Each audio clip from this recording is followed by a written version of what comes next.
cannot project as well as you can. Can everybody hear me? Yes. Tonight's just an open discussion about lifestyle. So we will open the floor to questions and answers. But before we do, just a little discussion on what Ramji has set up here basically. He's given you the big picture, the overview, the whole mandala, all the tools that you need for lifestyle, for inquiry are in his teachings. And when it comes to living it, this is where, as he would say, the rubber hits the road. So how do these principles apply to your life on a moment-to-moment, day-to-day basis? Because even though the Satyamitya discrimination is the ultimate teaching, that's really what self-inquiry is about, how it translates into your life is ultimately what makes the difference to you. Because the whole point of Vedanta is to be a happier person, not necessarily a better person, but a happier person. And to be a happier person, we need to face the parts of ourselves that are in the way. And that's the jiva stuff, and how it relates to Ishvara and its environment. So that's really where all the work takes place, and where all the teachings are unfolded and applied. So just to begin with, Ramji's gone through the whole thing. We know that it starts with values. The foundation for self-inquiry is starting off with what do you value? And Ramji's explained that so well. He's gone into detail of values, what that means. It applies differently to every person, but the universal values pretty much apply to everybody. Non-injury, honesty, integrity, fairness, those kind of things.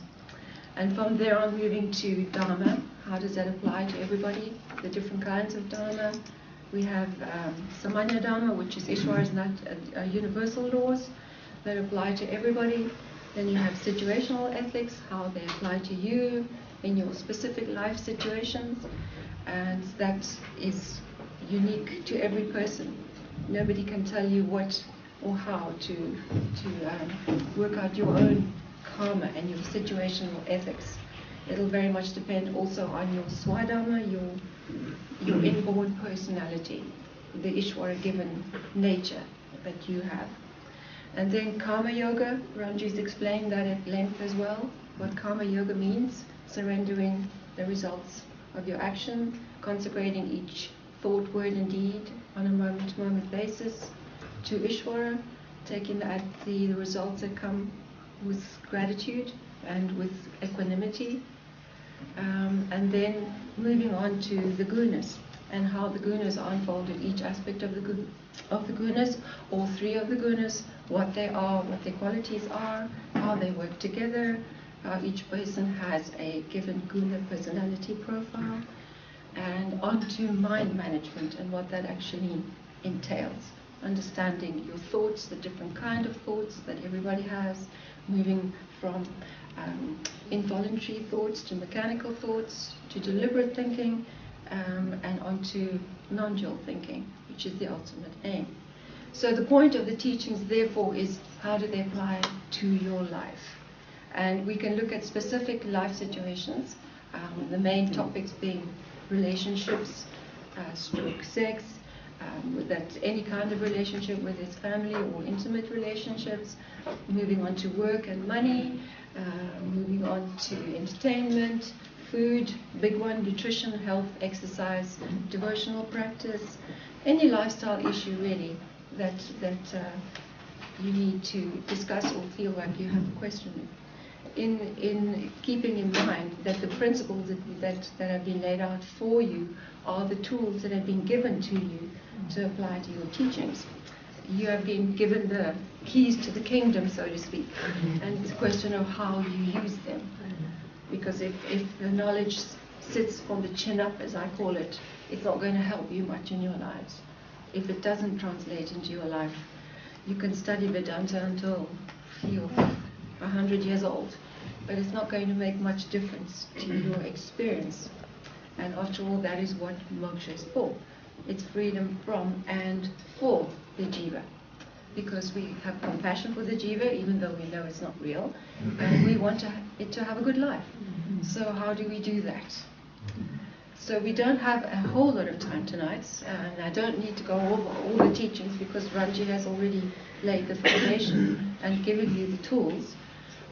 So we'd like to see tonight, just as a test, if anybody has specific questions, if we can start guiding them in a direction to keep them on topic.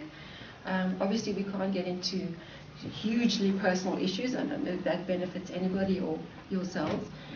But I think it would be good if somebody has questions that we could sort of just kick it off with the question. So, does anybody have a question? Yeah, if you a very strong desire comes up, and you know that this desire is not going to help you in any way. That if you do what the desire asks you, that you will regret it or not feel good about it or whatever. Yes. But still this desire is so strong that you have a very hard time saying no. Saying no. Is there... You have to go with it until you're tired of the suffering. Sorry? If you can't say no, the desire is bigger than you, then you have to go with it until you're tired of the suffering and you see that there's no gain from it. Yeah, so there's no specific practice you can do in Karma yoga, of course. Those situations. Yeah. Okay. Karma yoga. Even if it's karma yoga on the fact that you can't say no. Yeah, okay. With a view to the prayer that you will one day be strong enough to stand up to that knowledge. And the knowledge doesn't, the old practices that are ingrained habits, like let's take nutrition for instance, how you eat, or addictions like smoking or whatever. They're very difficult to change overnight. They're not going to change overnight. Those vasanas are there, and they've been there for a long time. So you have to have a little bit of patience with them. And obviously you have to apply the teachings on a moment-to-moment basis. There's no magic formula. There's no one's going to wave a magic wand and say, this is going to heal your life. But it's a gradual process, It's right? a gradual process, and it can be very hard work in the beginning. Because it's not easy to shift the mind off those likes and dislikes. It's hard work. Yeah, okay.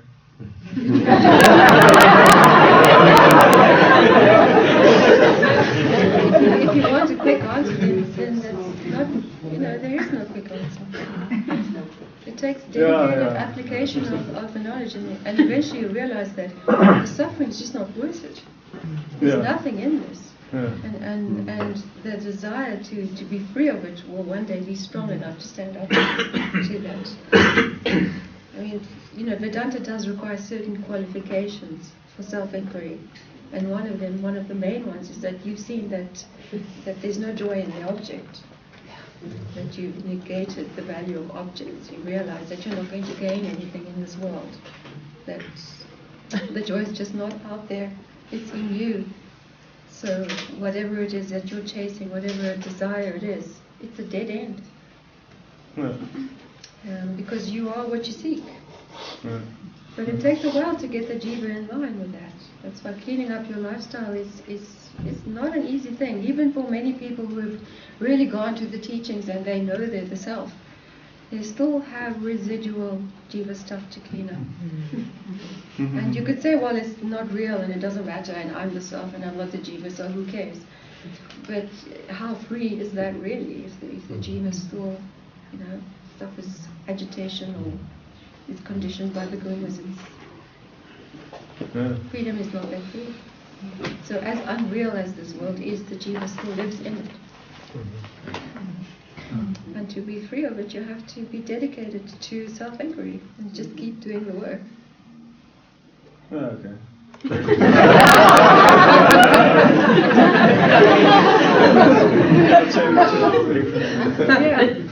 It's slow work.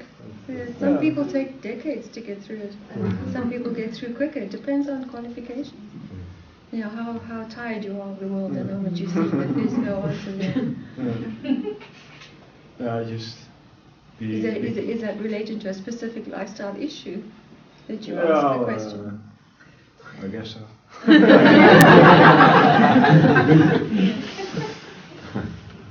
you have a question? I do. What about technology, and in terms of sattva, and let's say like excess technology, maybe even Wi-Fi or electromagnetic stress resonance? We live in the world now, right? So you can't escape it. Being fanatical about things doesn't help you. But obviously being aware of it and perhaps creating some kind of limits in how much you spend on social media or on your phone or on your computer is probably healthy for everybody. But there's no denying that we live in a technological age, and unless you want to go and live on a mountain somewhere, you can't really escape it. And you also have to see that it's Ishwara too. It's not evil per se. It depends how you use it. I mean, technology has has an upside to it, like everything in the material world. There's always an upside and a downside. So these are personal things that you have to, figure out for yourself.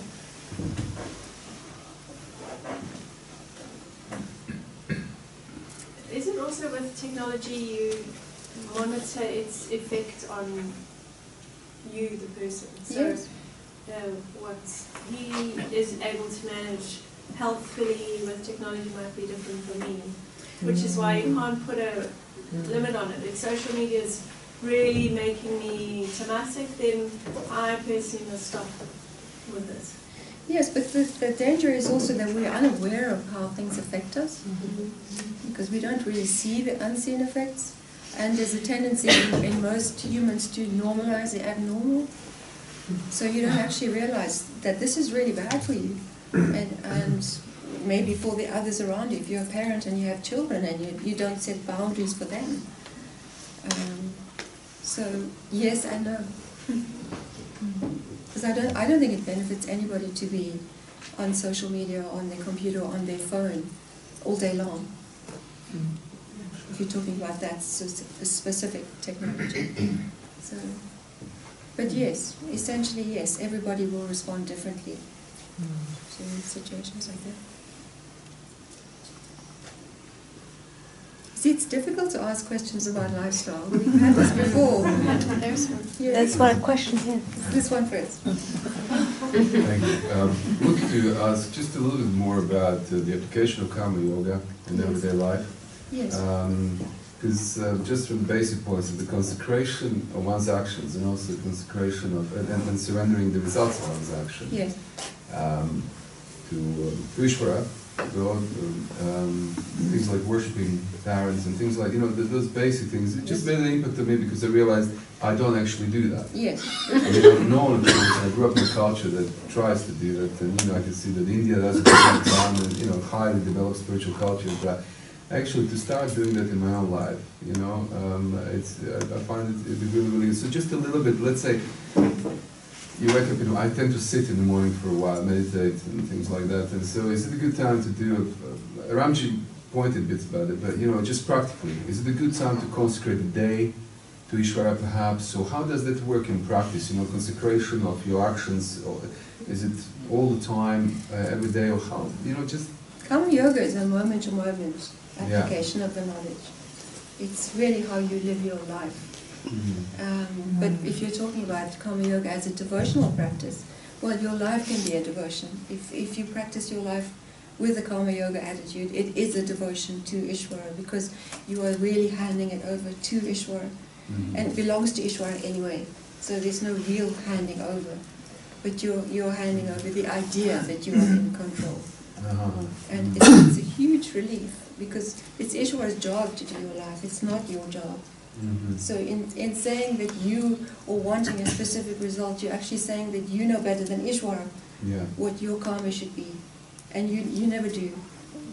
And Ishvara will give you what you need, not necessarily what you like. So it's actually the greatest gift. Karma Yoga is such a boon to everybody. It should become such a relief to know that you can take action with a good heart. When you know it's dharmic, when you're acting in tune with your swadharma, and you know you're doing something that is correct, you're taking appropriate and timely action, and you put it on the altar of life, and you say, Ishvara, you deal with it. And whatever comes is going to be right. Even if I don't like it, or the people involved don't like it, it will be right. It is the greatest gift for any human being to have this knowledge. And then it becomes your devotional practice. And you can actually put it into a ritual, like having a little altar where you say a prayer, or you just say thank you, or you light a candle, or you sit in silence, or you chant a prayer. It doesn't matter, because Ishvara doesn't mind. In whichever way you worship Ishvara will come to you and be happy, because everything's Ishvara. So you're really acknowledging that the field is Ishvara, that even though you know you're the self, and this is an apparently real world, it's still all Ishvara. And so you consecrate your life in that way. And it's a very, very beautiful practice. It takes away it's the only way really to take away the stress and the strain of the existential angst of the doer. Like, am I doing the right thing? Is it right? What's coming back? It doesn't matter what's coming back. That's Ishvara's business, not yours. So it really is a moment-to-moment thing, because our lives it's all about thought, right? This is a thought universe. So it starts with how, obviously, you may not always catch a thought before it happens, because you don't have control over all the thoughts that happen. But certainly as they happen, you can consecrate them to Ishvara. And if you decide, well, I'm taking a stand in awareness and I'm going to take the opposite thought, then you do so with the Karma Yoga attitude. And then your words will follow and your actions will follow. But it starts with the thought. Before you speak, before you act. Sometimes you have to do it after you act, because you already put the karma in motion. But it's not too late.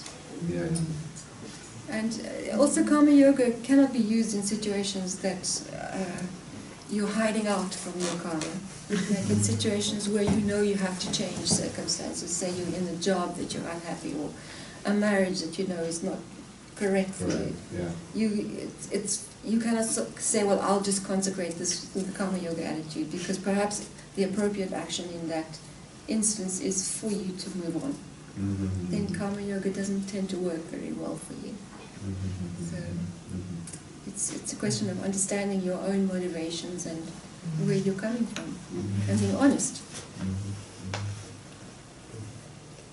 Thank you. You're welcome. So, there have been many instances in the last few years where I've woken up about 3 or 4 o'clock in the morning with an intense fear, and I don't know what the thought has been before. Yes.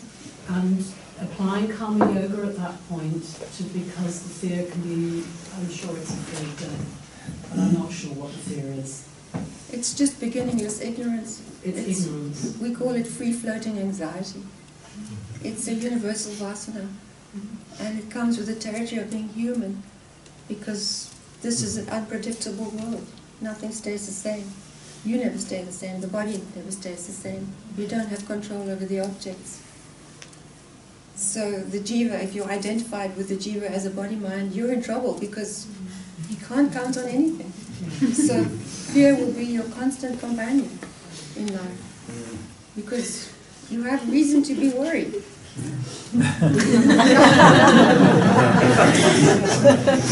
Whereas if you know you're not the jiva, you're a body-mind, when those feelings come, you say, well, thank you, Ishvara, I know this is not mine, this is not my fear. It comes from the causal body. I give it back to you with Karma Yoga. Thank you very much. And you really do say that. You can say no to Ishvara, because you see, Ishvara has to take care of dharma and dharma, because that's how the reality of duality functions. If it weren't the case, there would be no game. for duality to function, you have to have the gunas expressing from one end of the spectrum to the other. So we have so-called good and evil. And it's a question of perspective. What is good and evil? If there was only good, then this game would be over, right? There would be no duality. So this is a field that Ishwar has given us to play out our karma, and it has to function this way. And the only way out of it is with knowledge, to realize it's not real, and to understand the jiva for what it is, as a program and as an object known to you with certain conditioning that belongs to Ishvara, to understand what that conditioning is, and to negate it, so you're free of it, but you still love it unconditionally, because it's going to have a certain personality that's God-given. Thank you. That's very helpful. Yeah. But fear is one of the big ones. That is probably one of the biggest and deepest problems that humans have. Is this constant sense of fear, the sense of the other shoe dropping, of things going wrong, of will I get what I want? Will I lose something I have? And that's how the world is. We lose people we love. We don't get what we want. Things change constantly. So the only solution is to step out of it with knowledge, which is what this is. This is what these teachings give you. They give you the keys to the kingdom of yourself. And then when you really understand that and the knowledge is firm, there is no more fear for you. You can watch it coming and going, and it's still will. The gunas will still, they'll play out the way they play out, because they're universal principles. But you will not condition to them any longer. I think that's that edge that you speak about. It's very clear and helpful. Yeah.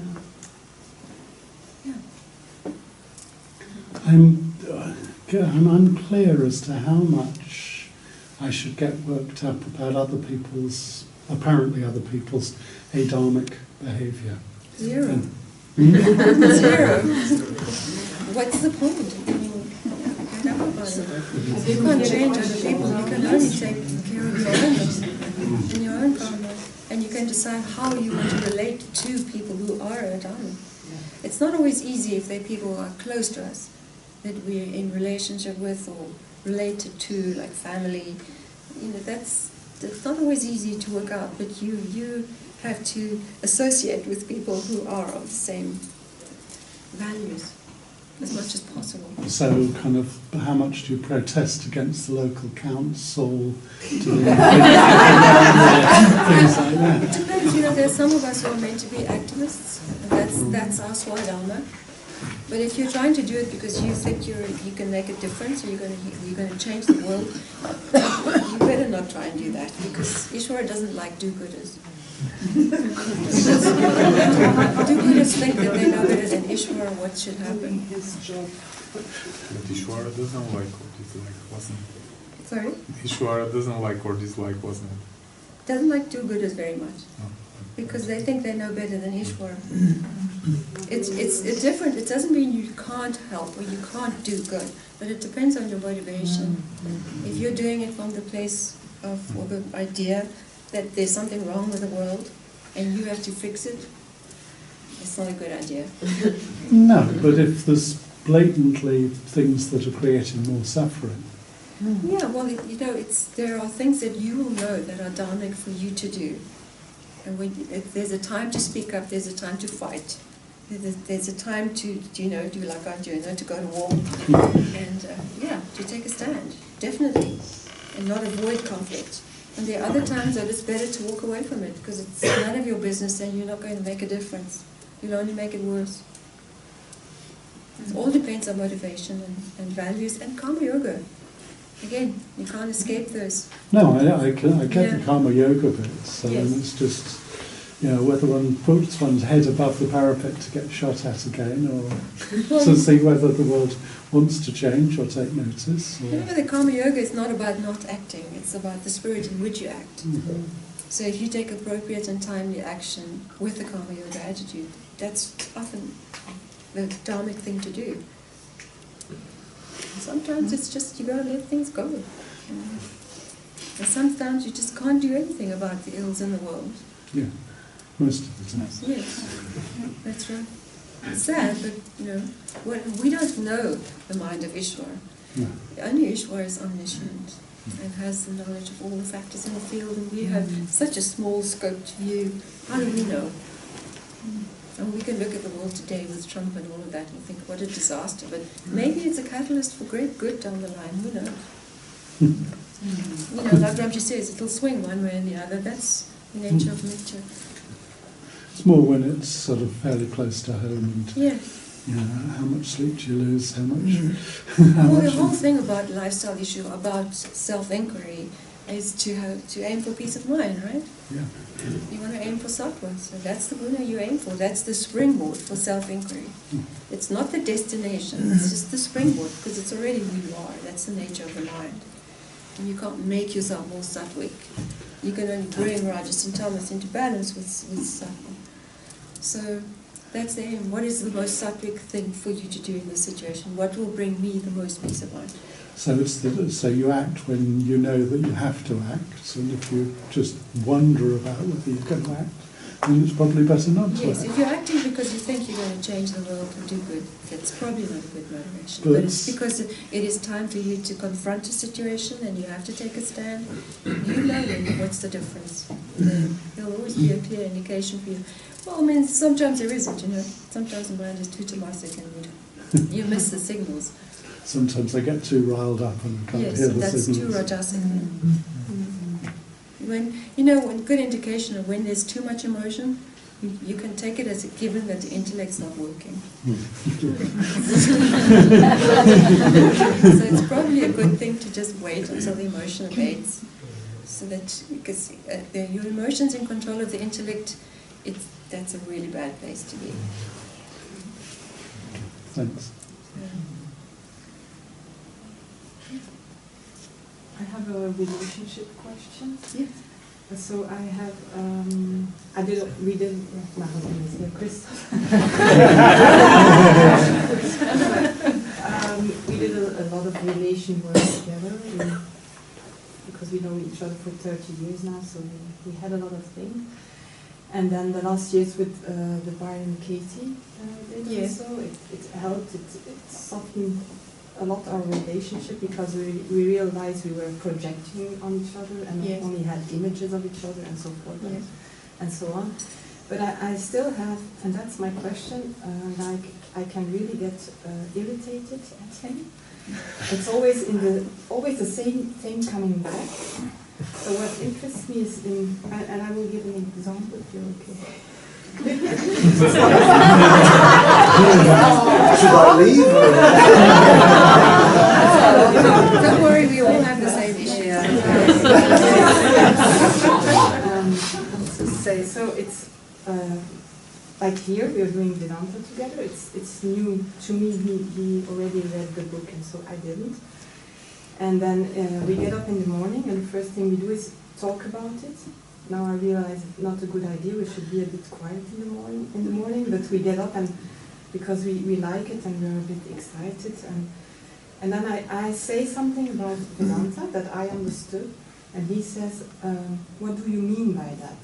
And then I try with my own words to repeat it, and then he says again, "What do you mean by that?" And I start to feel warm. And the third time I hear myself say, "Drop it, you don't understand me," or something like that. And I feel irritated. And then we get in silence, so we learn that. But still, my question is, if I put it in Vedanta, it seems like a small thing, but it comes back, and it's always the same thing. Like I have the feeling I don't express myself in a way he can understand it.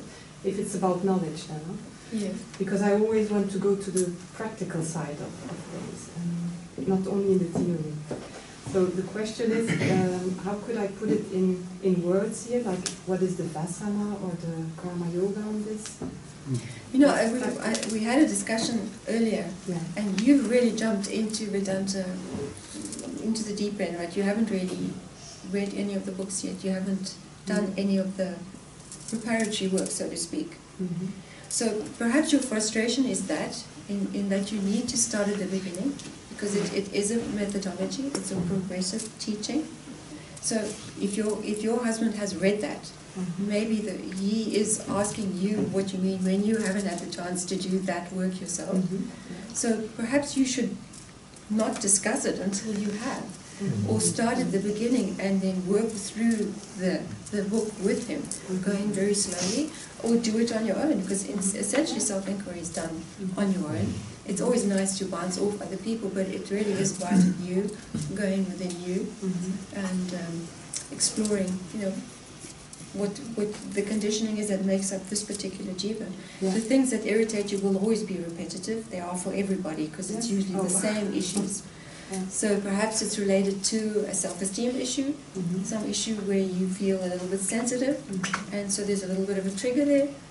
So I don't think there's any major problem with that. I just think you need to do your own work and maybe stop discussing it for now, so that you stop irritating each other.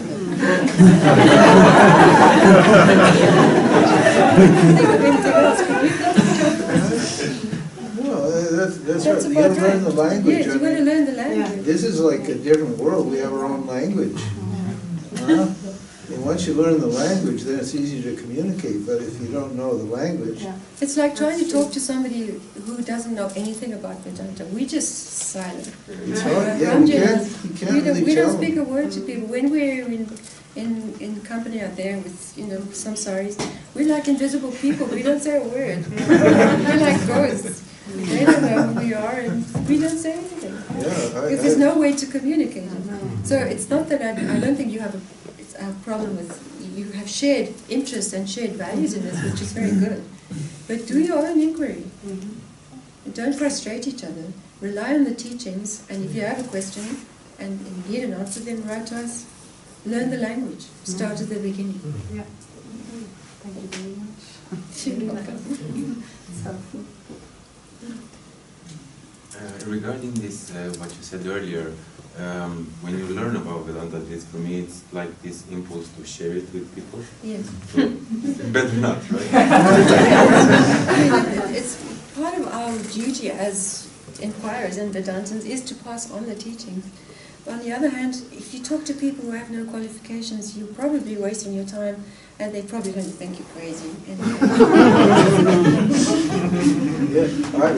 People like, I'm quite a character, so people often want to know what I'm into. Like I went to a dentist recently, and the dentist wanted to know what I was into, and I realized it was like impossible to tell him. So I just said, "Oh, I'm an expert in Eastern metaphysics."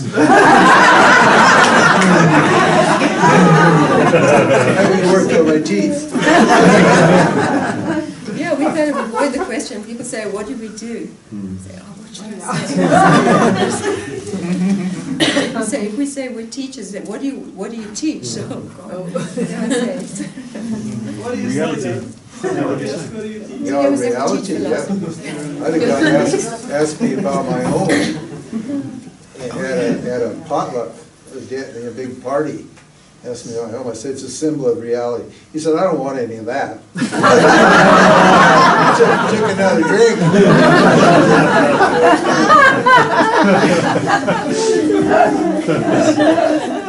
Yeah, it is a different. It is a language.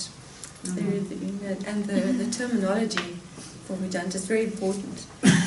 So you should maybe start with something like the Tattva Bodh, which explains the language very well, the terminology. It's a really great entry-level book for the language. And then, of course, the Essence of Enlightenment, Ramji's book. You'll find it on the website, I think I told you. But it's also available as a 12-month course. So it'll really help you understand what questions you should be asking, and it also gives you the answers. So it's great to work with reading the book. And just make it your main aim.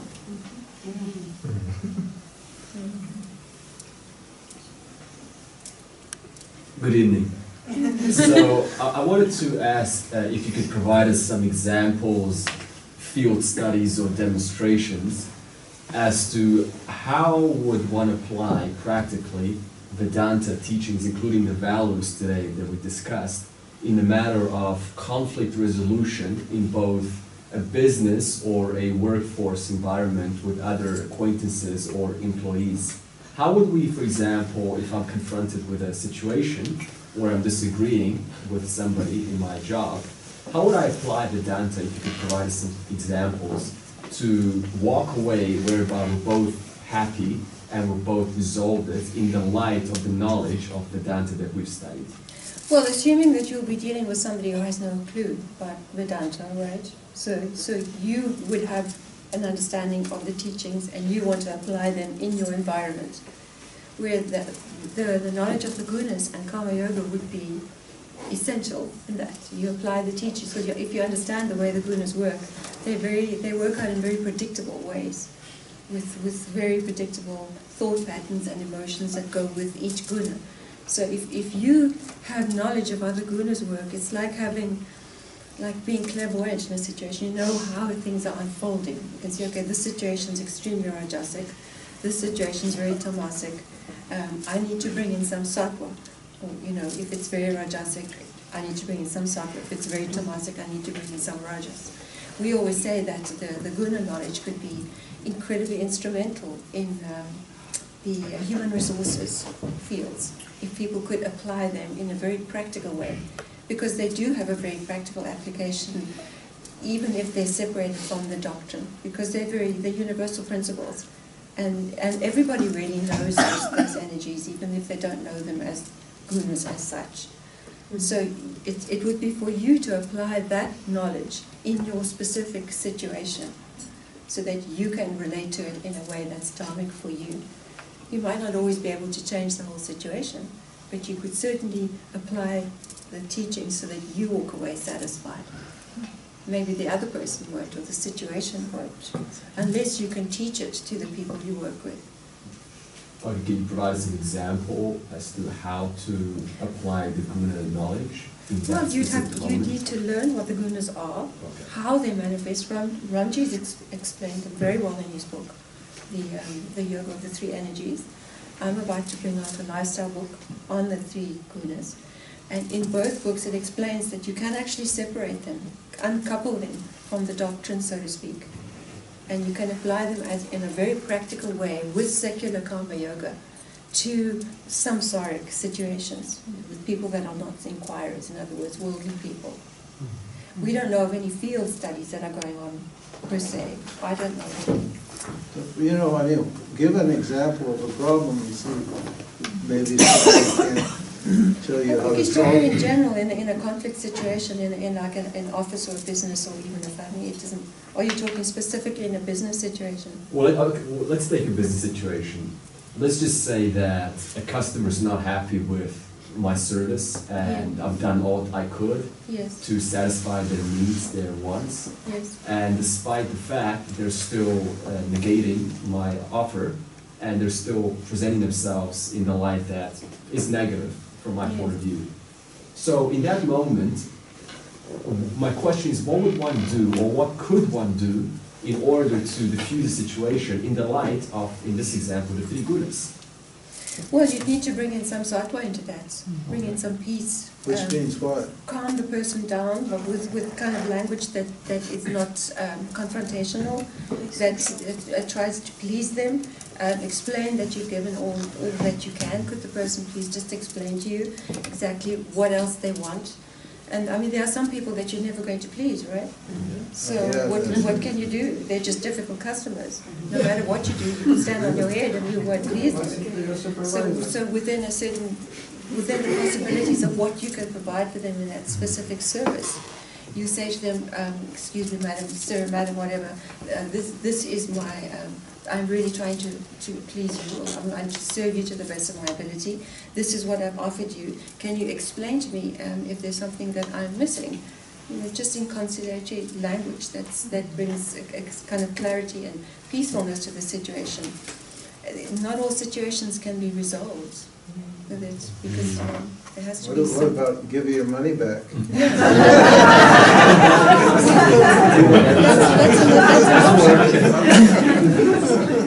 I mean, that is an option. You say, if I can't please you, you do, get the hell out of here.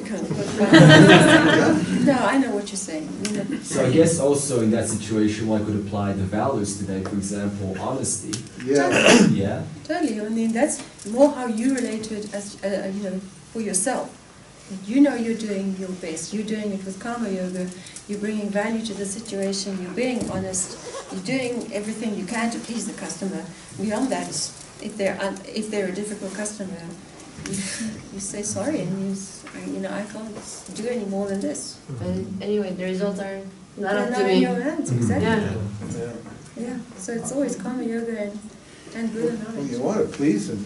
Yeah. You want to make them happy, but some of the people, the issue that they're making with you isn't the real issue. The real, it never really is the real issue. What they're arguing with you about, there's always some subjective problem that they have. And this is a proxy for that problem. So at some point you just got to say, no way, too bad, don't contact me again, and slam down the phone. You know? I had the same problem in business. I was a small businessman and doing service work for people. It was awful. But the karma yoga solved my problem. And I was always polite and friendly, and they could have your money back or not. And if they were just being jerks, then sorry, beat it, get out of here. It's also okay to stand up and say, look, I'm really, really difficult and I can't please you, so perhaps you should take your business elsewhere. It might not make you popular with your employers. I just wanted to add, if I may, do forgive me, because I used to run a business myself in property, and there's always a lot of money involved, and people get very emotional. And one of the things that I realized was, I read something about the Catholic Church, and the cardinals, when they meet with the Pope in the meetings, nobody's allowed to raise their voice on any occasion. That even means if Catholicism is expelled, in the biggest disasters, they have to be even and quiet voice. When I realized that, I began using it in business, and it helped me no end. So, for example, in a tricky situation, when the negotiations are going badly, speaking in a low voice really has an effect on people. I mean, that's just a little thing. You know why? Because it keeps emotion out of it. Emotion out of it. Even if you're feeling emotional inside, you're keeping that very calm, stoic voice. And you're managing the gunas that way. You're actually bringing the other gunas into line with it. Exactly. So that, again, it's emotion control is a big one. I love what you said about the other way around, though, because I hadn't thought of that. Because this was my question tonight, because the only part of our life that causes us any stress is our business and the people that work for us. Yes. And I'd always thinking about policing my own gunas, dealing with them, and failing a lot of the time because it's just really stressful. They don't try very hard, they're not all that interested, and it gives bad customer service and crisis after crisis, which is not conducive for our Vedanta way of life. But what I had thought, what you just said is like a light bulb went off, because I've never looked at my staff and thought, watching their gunas and seeing if there's it's hugely sattvic to their rajasic or you can even introduce some kind of business training where you take the very basics of the gunas and explain the three energies without using any Sanskrit words, and explain how they work. Get them on board with it and start getting them to be aware of how they are responding to those particular energies, like you would treat a child. And you can teach it to children too. Very good. It's great to see it that way around. It really is. It's something new to try. Absolutely, it's a great tool. So this could be just transferred to all relationships, right? So Totally. Family, friendships. Yes. These principles apply to every lifestyle situation. But then realizing when there might be the point when it's not hitting fertile ground, and then to walk away. Right? Yes, there are times to walk away, definitely. Remember, you must do what brings peace of mind. Sometimes walking away will not make you feel good. You'll feel guilty and you feel, I didn't face that. It doesn't feel good. Then you know there's something to resolve. Other times you've got to cut your losses and say, I'm not going to win here. There's no point. So it's not about living a perfect life, it's just about peace of mind. Sorry? How can we teach our children about the gunas? Yes. For me, I would make them into again, like use symbols for the gunas. Kids like something from Disney characters. Disney World is actually twigged on to if you look at the cartoon world, you'll see they have all the characters are there. Highly Rajasic, very Tamasic. They're all there. So you could explain to them, when you're like this, you're not thinking very clearly, and you only want what you want, and you're like this, and you make a character. You say, when you don't listen to me and you are being very stubborn, you're like this, and you find a character that suits that. And or sattvic, when you're listening and you're very happy, this is how you are. So when these gunas are playing out, you can say, you see, you're playing out like this one again. So just teach them some kind of self-objectivity about what's going on in their minds. So make it into kind of a game, but it will be hugely helpful for them to be able to see why with it. And they'll want to respond to it. Because even children they know the self. Megan's very good with children. I tell her she should be in charge of all the children in the world. What I do with my children is I teach them how to manage my guna. So if they come at me with massive rajas, I've explained to them what effect it has on me, and therefore they don't get the result they want. So they are therefore watching me for my goodness, and they know if they want something from me, they must come to me with sattva, which brings my sattva out, which gets them the result they want. And they're clever. They know what to do to get what they want. So they have to manage me.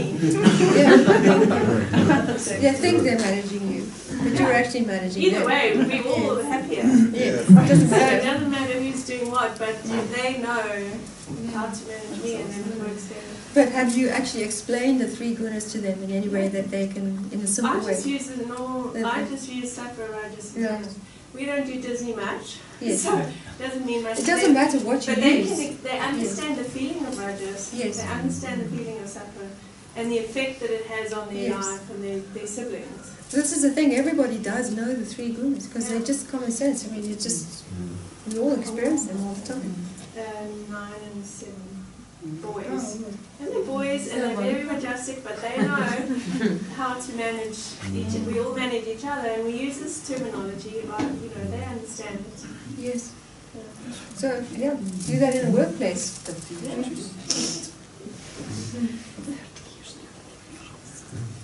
Yeah, I mean, in a professional situation, showing your emotions is not correct.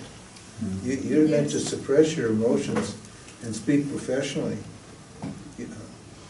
So, that's called manners.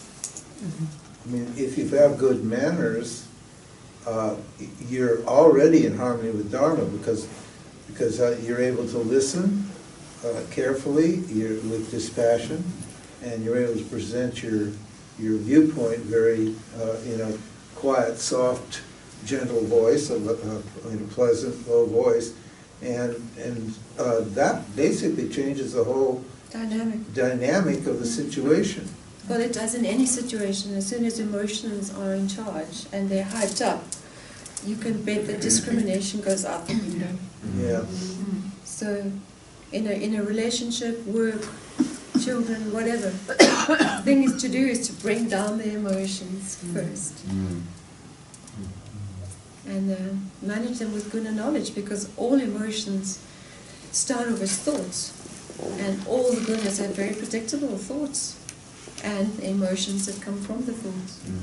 So it's quite easy to identify them, and once you do, you can look at any situation, like you have X-ray vision, you can see what's going on with everybody around you, and you know how you're relating to it. You can know, what guna you're in, you can see what's happening in your environment, which is the field.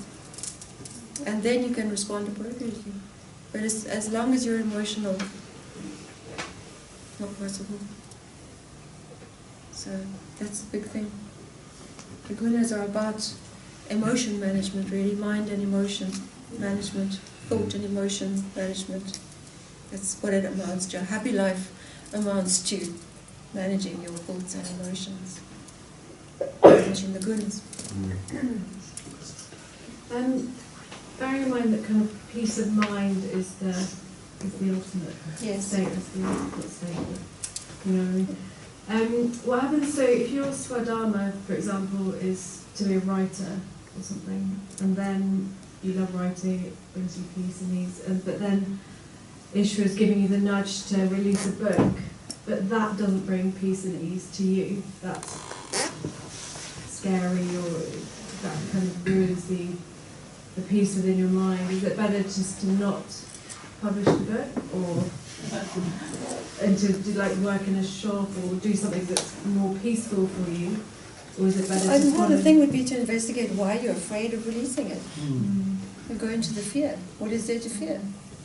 Why would you be afraid of it? The fear is the problem, not the book. And fears are never real. You know, they're always false evidence, appearing real. So what is behind the fear? Are you afraid that the book's not good, or it won't be received well? Or, you know, what is the reason? I haven't written, but I'm just hypothetical. Yeah, you just, yeah. Yeah. But I might do. Yeah, no, it's just, yeah, so it's, yeah, that answers it. Sometimes we have a particular Swadharma, but we're not at that stage in our lives where we can necessarily follow that. Because say we need to work to earn money, so we've got to, you know, it's got to be realistic about our lives and take care of our karma in the world. Without, you know, using scapegoats. So you have to do what's right for you. Dharma is a very tricky thing because it's so personal. You know, and ignorance is so sneaky. You can have all kinds of agendas and make you believe that you've got to do this or got to do that because it's dharmic for you. But, you know, well, you have to figure that out. Are there any kind of like characteristics of following the Dharma? Peace of mind. Peace of mind. If you feel peace of mind, generally speaking, you're following your Dharma. What about What about if you are peace in your mind, but this drives crazy everybody around you?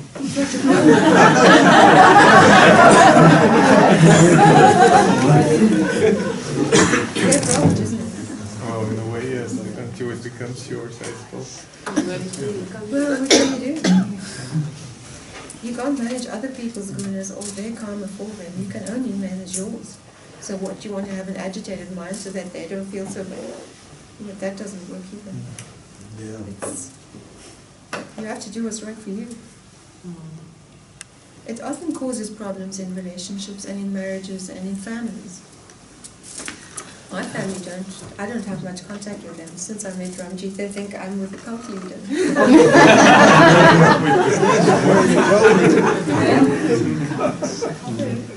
With what? Sorry. Cult leader. Because my ones are getting crazy when you like just staying there and being fine with nearly everything. So I don't know. Sometimes I'm just wondering. Yeah. Who goes crazy? Your friends and your friends. Especially when I work sometimes with the big tools, with doctors, and they totally if you don't get the emotion you need. It's difficult if you're in a work environment like that. We try and encourage people to associate with people of like mind as much as possible, because the gunas are quite contagious. You know, if you're feeling peaceful and you're with a very rajasic person, after a while you'll start feeling that rajas dumping into you, and it's hard work not to condition to it, and we don't like working hard, so we avoid situations like that. You know, even though we're trigunatita, the gunas are still there. They're still. How do you then deal with this if it is because it's my work and normally even I do. You can't change your work, then you just have to adapt to the situation as peacefully as you can. Go under the radar. Pretend you're not peaceful when you are.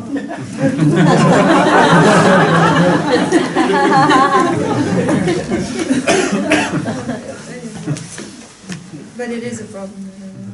It's not always easy. You know, Vedanta is not a magic fix for your life, unfortunately. You know. It's about accepting the world you're in, seeing them as the self, seeing they can't be any other way. And that's also the self-talking and the manic activity. For me it helps a lot. Personally I feel very good. You see it confuses the surrounding. sometimes. Say that again, you feel... I feel very good with myself, but Yes. it confuses the surroundings. Then they are Yeah. confused. Well, then that's really not a Because they don't problem. If understand. it doesn't bother you, then I wouldn't worry with it. Then that's good. The problem is not in my television.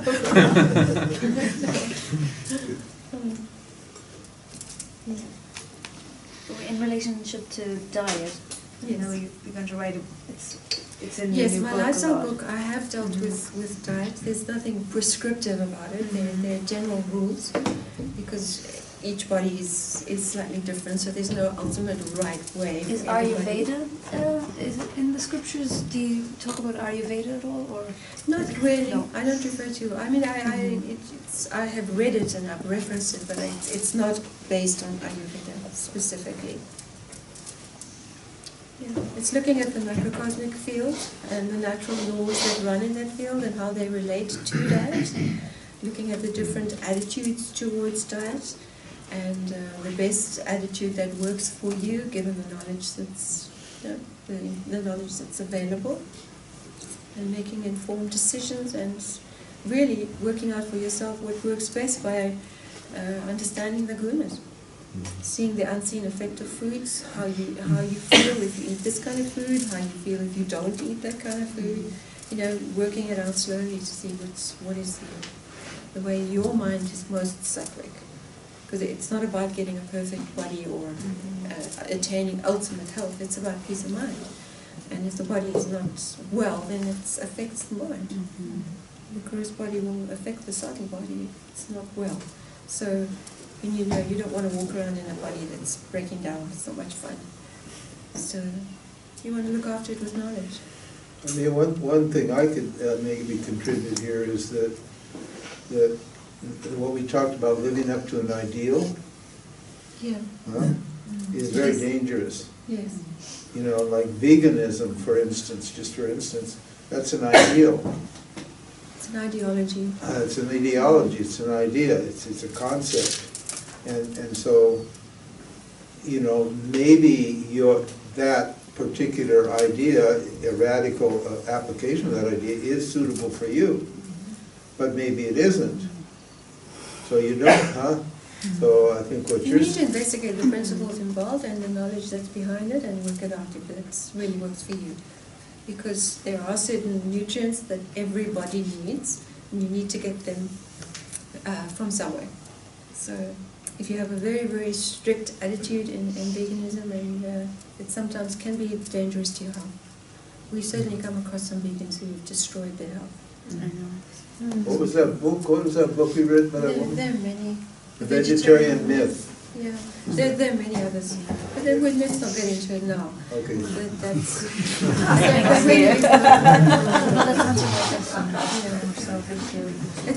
it's quite a comprehensive section. The book is actually 3 sections, and the last section is all on the gross body and everything that affects the gross body. Of course, diet being a big one. Well, refer to your article on the website. You could read that. There is an article on our website which has been modified and improved in my book, but it's called The Morality and Politics of Food. I've read it. Yeah. Thanks. Yeah. It's not a feeling good or bad about it, you know, it's really what takes care of the body in the best way for you. Yeah, no, I've done that. Yeah. There are a lot of spiritual beliefs that have become attached to how to eat and how you should eat to be a spiritual person. But we're not spiritual people because we're not people, so it's okay. Anybody else?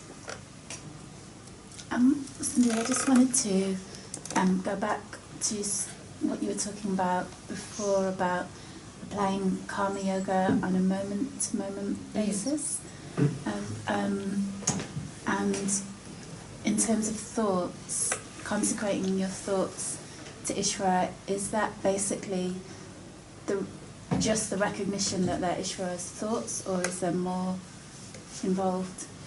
Definitely, mind management is really understanding the kind of thoughts that take place. And you know, the mind has, one of the big drawbacks of the mind is that it tends to be run by involuntary thoughts. That's just the way it operates. That's just what's coming out of the causal body all the time. So you want to move from that to then you're having voluntary and also mechanical thoughts, thoughts that you think consistently about things in the same way all the time, whether they serve you or not.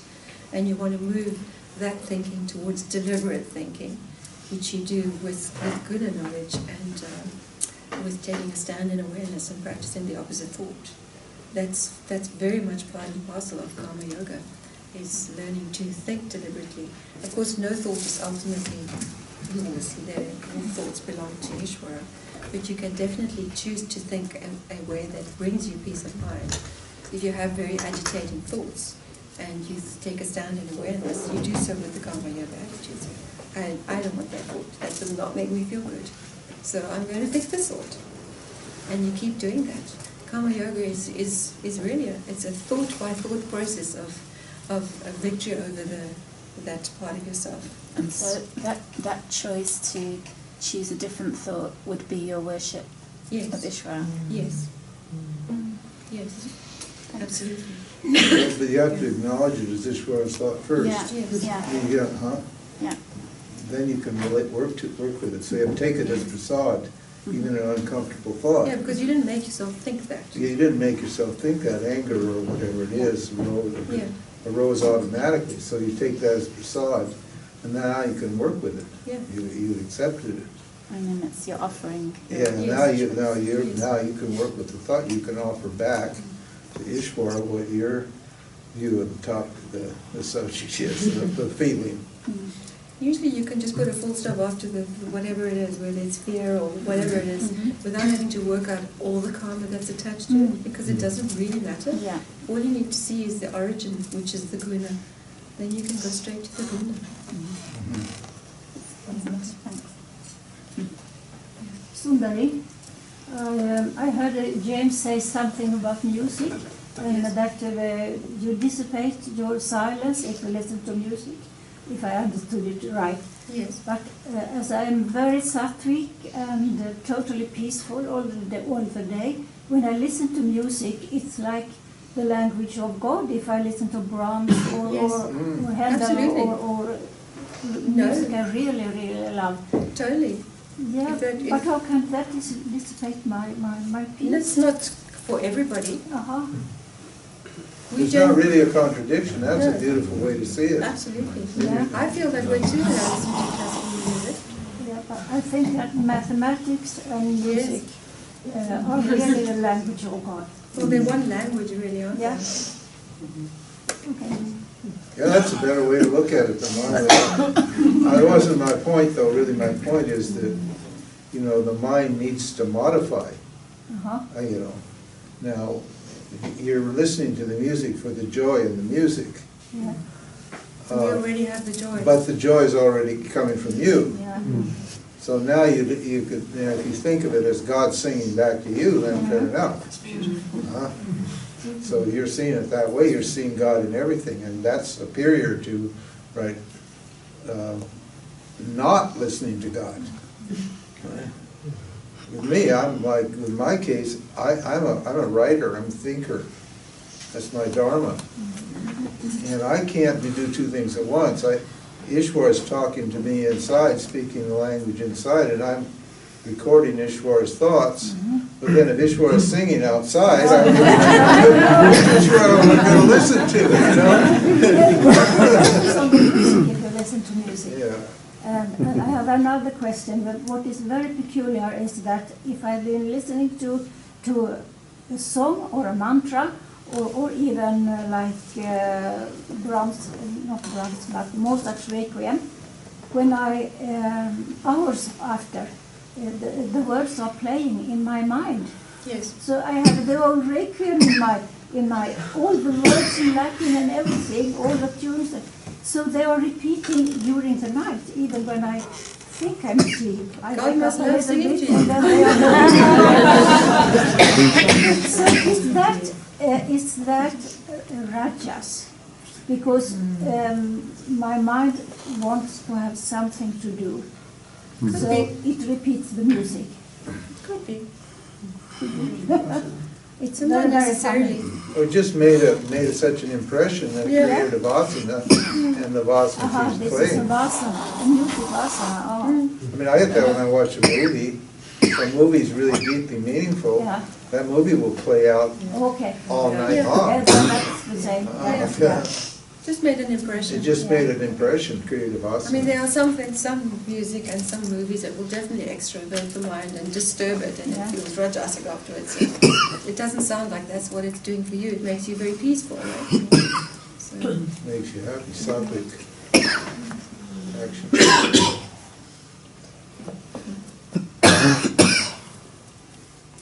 As one is applying the opposite thought and refining one's thinking process, we've talked this evening about agitation of mind, but sometimes there is an agitation that you've got to take a stand in an opposite thought, right? You mean that it agitates you that you have to take that Well, your vasana has always played out a certain way of thinking about a situation. Yes. And you realize that's not working. Yes. So you're deliberately aware of that thought, and you're with the karma yoga attitude and the thinking and replacing it with the opposite thought. Like let's say you have a thought of fear. Yes.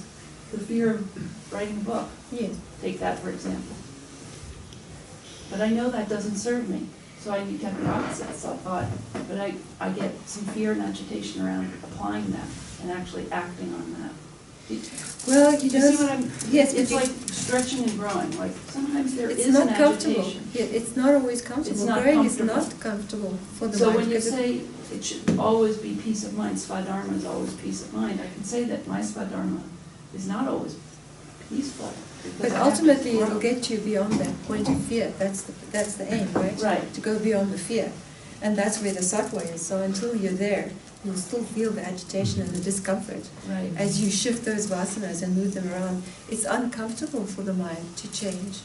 That's So it why actually goes to the question about what is the fear.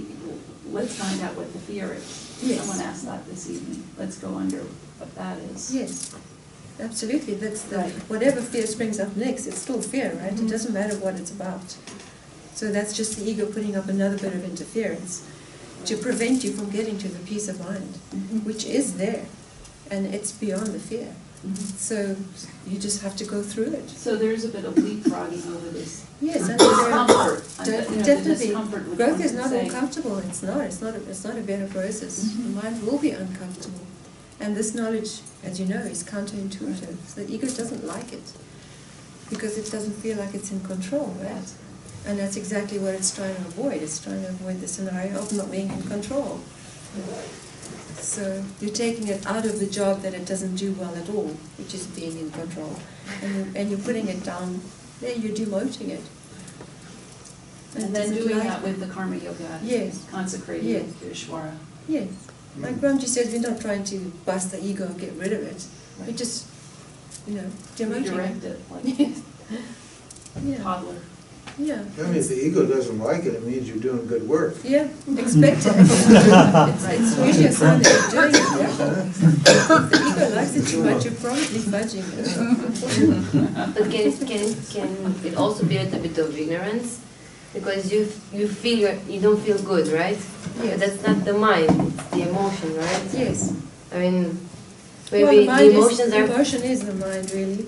The mind is, it's one of its functions is to emote. Okay. So. But it can also be a trick, right? I mean. In what way? Because we spoke about the mind being, the intellect being the handmaiden of the... No, it's not meant to be. Yeah, exactly. So can it be a switch in the roles? I mean, you think it's not comfortable and you think it's the mind that, or the intellect that is actually feeling uncomfortable when in fact you're being ruled by your emotions and you want to go with that uncomfortable feeling. You want to avoid... In other words, sometimes you have to go with the discomfort to get to the thought. Yeah. That, can work both ways. It's a question of honesty and objectivity about what's really going on. The mind is very sneaky. Yeah, that's what I'm trying to say. It's hard and fast. Generally speaking, if you're very emotional and emotions are running the show, the intellect's not functioning and probably you're not going to do much discrimination. And it's likely that you'll make the wrong decision about what's in front of you. It's a general rule. Isn't it like that? That the emotion is like, to me, it's like I see my body is communicating that I'm having a thought that gives the emotion. That Yes, the the thought emotion- comes first. Sorry? The thought comes first. First the thought. Yes, always. Yeah. But it sometimes happens so quickly that you don't catch the thought before the feeling. You have to be very quick to catch the thought. Mostly when I'm emotional, I know there's somewhere a thought doing it. Yes. And that thought's not doing it. Guna's doing it. Yeah. Ishwara's doing it. See, there's no doing involved, really. I see my body like a communication, just like it's like a tool. That's how I see it. Yes. Can Swadharma change through a lifetime? Yes. It can. Definitely. Most definitely. Imagine if we had to be all the same our whole life. Yeah. Yeah, when you work out one swadharma, one vasana, or one group of asanas, then Ishwara is going to give you another duty, another job. If I was a business guy, I wasn't used to self-inquiry. Yeah. And once self-inquiry came, I realized I wasn't a business guy. So I lost interest in business. I learned, kept the principles, so it helped me, manage money a little bit, but I was totally uninterested in business. I only became interested in self-inquiry. So my swadharma changed in my mid-20s. I went from being a business guy to an inquirer, to a self-inquirer. So Big it happened naturally. change. Huh? It happened naturally with you. You didn't force the process. You can't really force it. You can't really force it. You don't If decide you're to. forcing it, it's not. It's not doing it as a doer. Ishwara does it. So when you become dispassionate about something, it's actually not, just be comfortable with it and kind of not be attached to it, right? Yes, you're not Because attached to it's the like- outcome. I feel like in the world where we live right now, it's always like, oh, you're so jumpy and whatever. But as soon as I realize something, there's no value in it, I'm like, well, why would I still chase for it, right? Exactly. It's like- That's discrimination and dispassion towards results. You see that it's pointless. But it's usually reflected back that it's like a bad thing. And Yes, well, the world doesn't like it. Yeah. It has certain ideas about how you should behave. And because they like to label you and it Yes. confuses them if And you're if like, you change too much, then Yeah. they say you're irresponsible and you're this, that, and Yes. I had that too. Yeah, I also had my swadharma change completely. I started off as working in my family business, running the office, and then sometime in my early 30s, I overnight discovered I was a sculptor.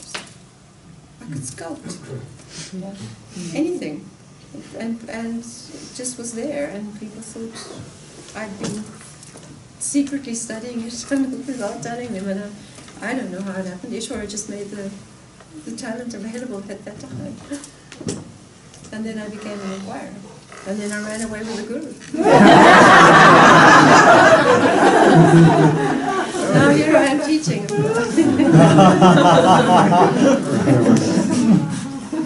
No, you don't.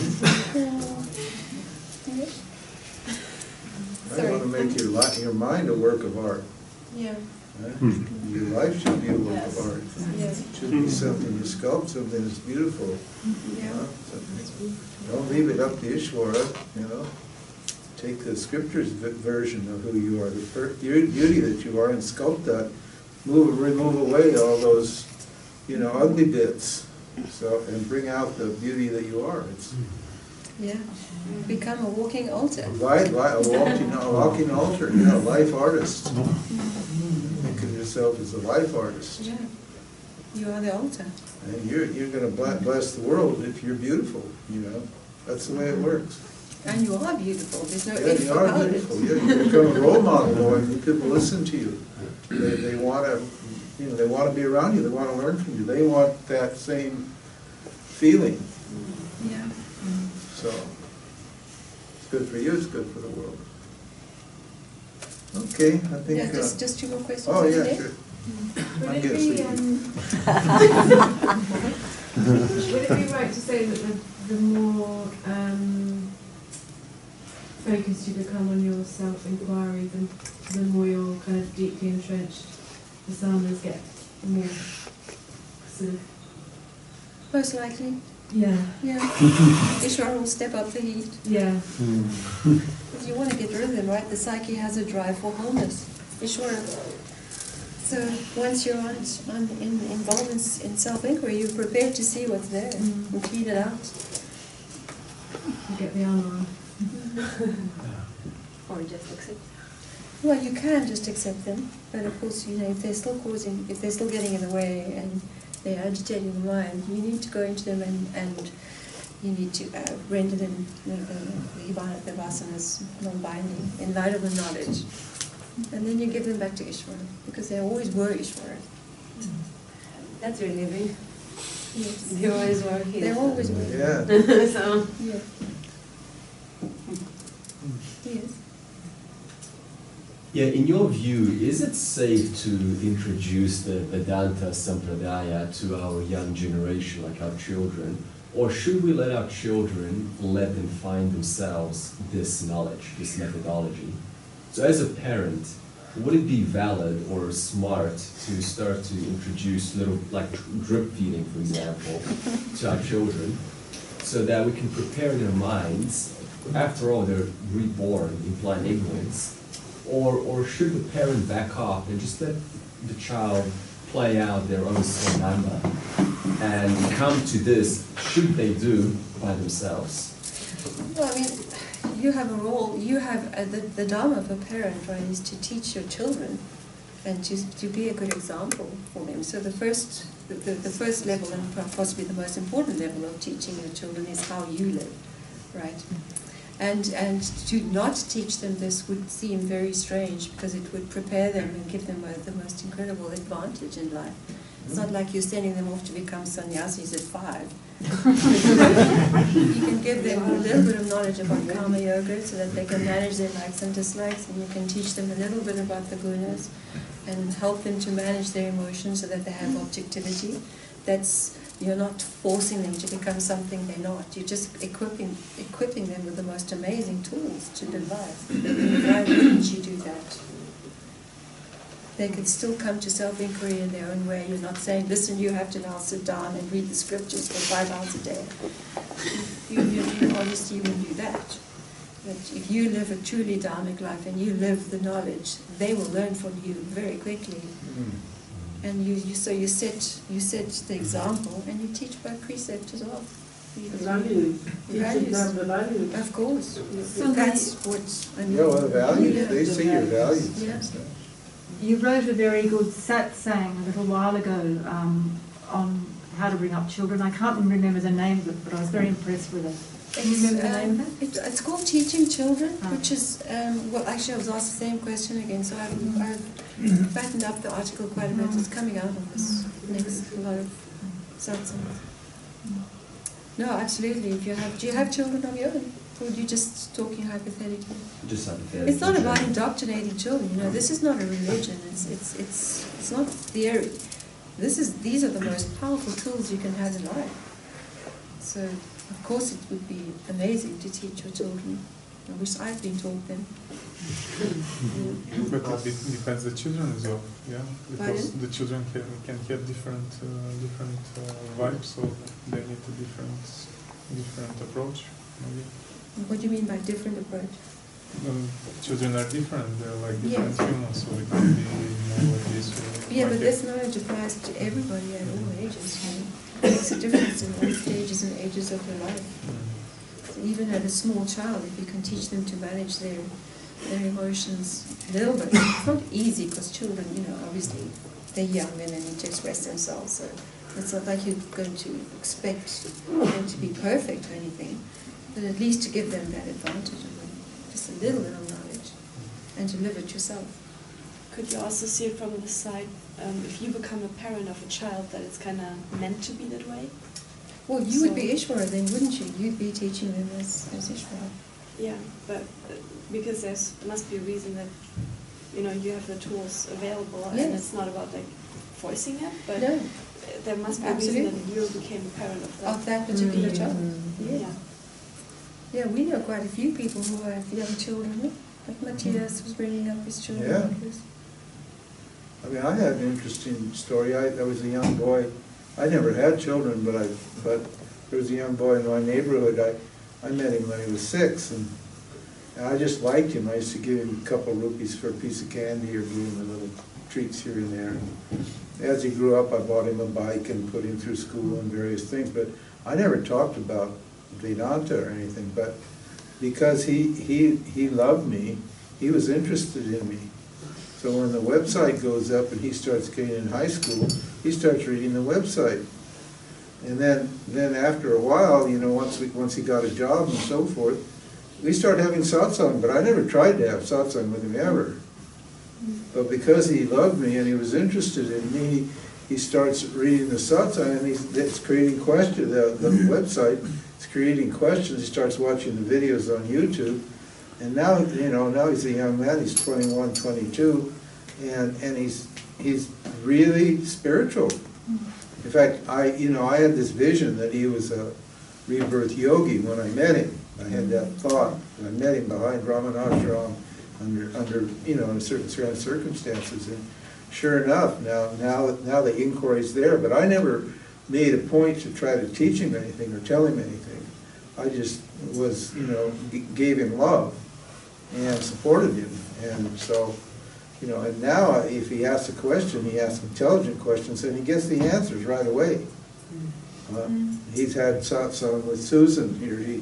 Susan's a friend of ours, and she invited him to Australia, and they had a great time. And Wonderful. Yeah, and her husband's with him now in Chennai, and he comes over every night for dinner, and they have satsang at the night. And it was just a natural thing. So, precept is the big. I mean, example is the big thing. Yeah. Give them love and appreciate the difficulty of understanding. So don't overburden them. Yeah, don't expect them to Don't get expect this them. perfectly. But little by little, you make suggestions and you use words and so forth, and little by little, you get their interest. Their interest is piqued. The main thing is if you manage your mind and emotions around your children, you will teach them to do the same.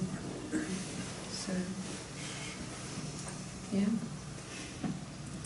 Since I came to this much later in my life and have family, and they are not at all, interested in, they've never asked me a question of what I'm doing. So That's it. I don't think it's my role to, I understand as a young parent. No, I don't think it's your role either. It is by example and Yes. it doesn't make sense. Yeah, you can drop a few words here and there. One member of the family has asked, and they're just a trick, but it's really not discussed. It's sort of like I'm an invisible person, even though I'm completely involved with the family. Yes. Well, you ran off with the cult guru too. I've gone off with a cult guru. Yeah, Yes, exactly. yeah, Right. off with I the think cult. my mother was the only one who's 94 asked me, "Are you changing your name?" Ranji, she's the one who thinks I run off with the cult guru. Honestly, you still speak to your family. But it's limited in this area, I feel invisible in terms of this very important. I know exactly how you But be an actor. Learn how to act. That was a. Right. Yeah. If they need you to be a person, be a person. If they need you to be a person, act like a person. You should be able to pretend to be a person for as long as you're around them, and give them the answers they want. Huh? Why not? You're not being dishonest. They're just not capable of understanding it. Why create anxiety for them? So just play the game. No, absolutely. It's actually it's vanity to think that you should push that onto other people. Yeah. Leave that to Ishwar. It's his I have the same thing. I'm one of the most interesting people around, but my family never ever asked me where I've been or what I'm doing. He has a brother who visits us once a year, and Ramji's been all over the world teaching people, writing books. He said he doesn't ask us anything. Not one thing. Where you been, what you doing, how you feeling, nothing. We just talk about Trump, watch TV, and go fishing. That's fine. Talk about going fishing. No, we're going fishing. Family fight here.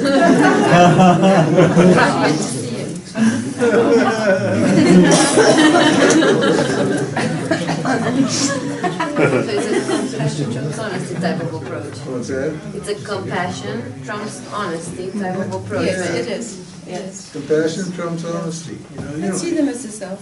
You don't look down on them. You think, oh, you poor dear. What we do a bit. No, we feel sorry for anybody who's not us, right?